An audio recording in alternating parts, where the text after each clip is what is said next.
yoxdur. İndi qadının kişi ilə təmaslı olması haqqındadır. Ki, qadın kişiyə, yad kişiyə, naməhrəm kişiyə toxunması hər hansı bir müxtəlif səbəblərlə ola bilər. Yəni, ümumiyyətlə, Allah Resulü sallallahu aleyhi ve sellem hədisdə buyurur ki, mənim yad qadına toxunmağım başıma itib bir şeyin sancılmasından daha pistir. Yəni, insan başa düşməlidir ki, yad, naməhrəm qadına toxunması və yaxud da qadının da yad kişiyə toxunması da Allah Teala tərəfindən qadağan olunan əməllərdəndir.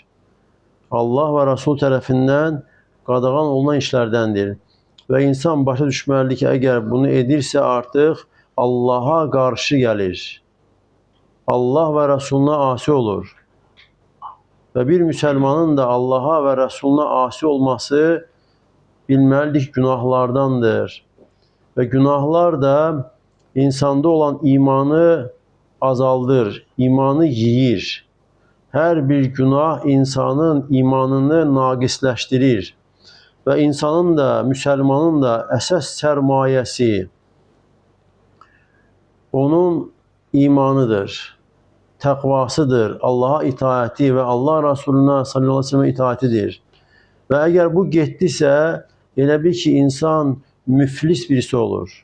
Yavaş-yavaş iman azalır. Və günah da elədir ki, bir günah başqa günaha çəkir. Sanki günah olundusa, bir insan günaha addım atsa, günahı elədisə, sanki günah dilə gələrək digər günahları, digər asilikləri çağırır, səsləyir. Və insan da heç vaxt buna yol açmalı deyil. Allah Teala buyurur ki, وَلَا تَتَّبِعُوا خُطُوَاتِ الشَّيْطَانِ Şeytanın addımlarına tabi olmayın. Və hər bir günah, asilik də şeytanın addımıdır.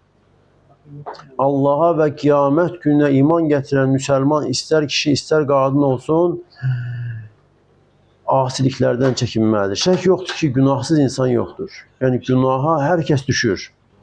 Allah Resulü sallallahu aleyhi ve sellem buyurur ki, kullu bəni Ədəm xattaun. Adəm övladının hər birisi günah edəndir, günaha düşəndir. Lakin ən xeyirliləri isə çox tövbə edənlərdir. Lakin insan, yəni bu günaha düşməsi bəhanəsi ilə özü bilərəkdən günaha tərəf getməli deyil. Bacaran qədər çəkinməlidir. Günahdan uzaq durmalıdır. Lakin birdən düşdüsə, günaha ayağı sürüşdü, düşdüsə əgər tez tövbəyə, istiğfara tələsməlidir.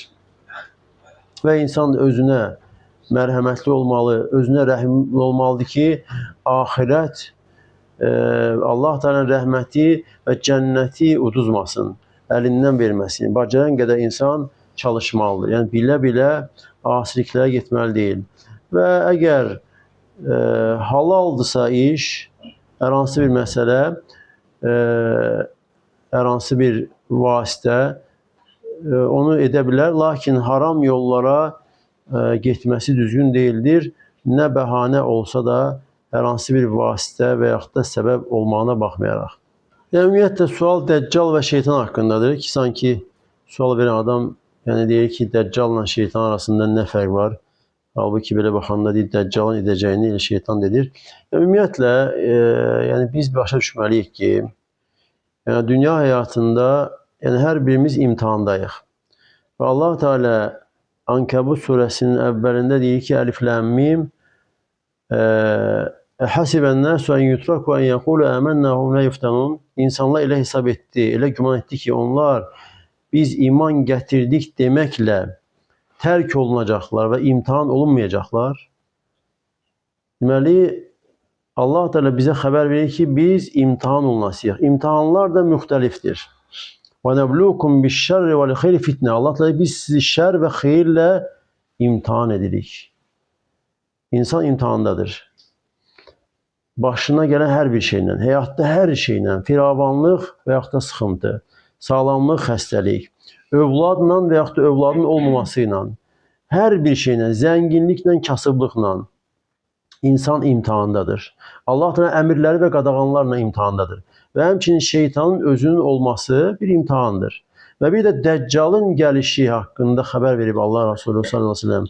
Və Dəccalın gəlməsi özü də bir imtahandır. Ki Dəccal haqqında xəbər vermişdi ki, yəni ən əzəmətli, ən böyük fitnədir. Ki insan, yəni görən insan, onu eşidən insan fitnəyə düşmək qorxusu daha çoxdur. Çünki Allah Teala imtahan olaraq ona bəzi şeylər verəcək hansı ki, onu görən insan özü çaşbaş qalacaqdır. Və bu imtahanlarda da yəni bizə düşən, üzərimizə düşən şeylər var.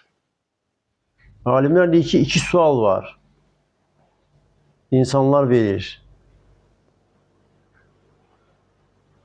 Nə üçün və yaxud da nə?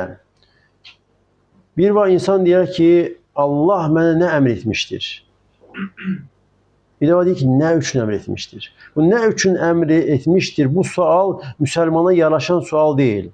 Ki, nə üçün belədir? Niyə əmr edibdir? Niyə bu belədir? Müsəlmana yaraşan odur ki, Allah mənə nə əmr etmişdir? Nəyi qadağan etmişdir? Ki, mən onu edim, əmr edəni və qadağandan da çəkinim.